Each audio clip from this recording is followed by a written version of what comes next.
Hello and welcome to day 77 of Bedtime Welsh. So we've had a couple of days of doing pwy sydd yn chwarae, pwy sydd yno, and so on. So take a breather from that today. We'll give you another new word, a word that you maybe will be able to use with pwy sydd a bit later on. So the word for today is the Welsh for garden.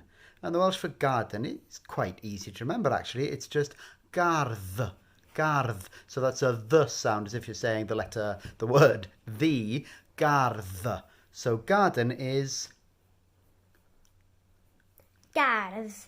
Gardd. Now, when you say the garden, you change it ever so slightly. It becomes instead of being gardd, it becomes ardd. So for the, and then ardd for garden. Ardd is the garden. So can you give me the garden?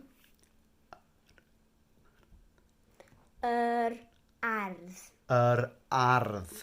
Now, you might have heard this before, but you might not. So the Welsh for in, little word, in, is just un. It's a little bit like the un you've been using sometimes when you say dwi yn chwarae, but it means something different. So this time it's just in is un. So can you work out in the garden? Yn ardd. Yn ardd. Yeah, it can be a little bit tricky to say that, but if you practice it, you'll get the hang of it. Yn ardd. Okay, so how about in the garden now?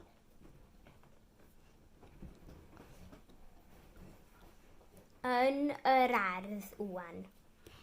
Yn ardd rŵan. You heard Beino just drop the R from rŵan to say rŵan, which is a common enough thing. You'll hear it said like that. Don't worry if you say it differently. Either way is fine. So, yn ardd rŵan. How about in the garden tonight? Yn ardd heno. Yn ardd heno. And I think one more, maybe two more for today. How about to play? To play in the garden. Chwarae yn ardd. Chwarae, or chwarae if you're being posh, chwarae yn ardd. Okay, last one for today now. How about I want to play in the garden? I think Beino is off to go and play in the garden. Pa dim yn Beino? Dwi angen chdi fama. I want to play in the garden.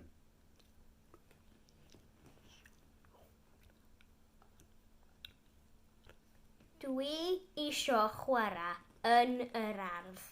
Dwi isio chwarae yn ardd. Is that why you're off? Is that what you want to do now? You want to go and play in the garden? No. No. Okay. Well, we'll see you again tomorrow. But for tonight, that's it. Hwyl am y tro. Ta!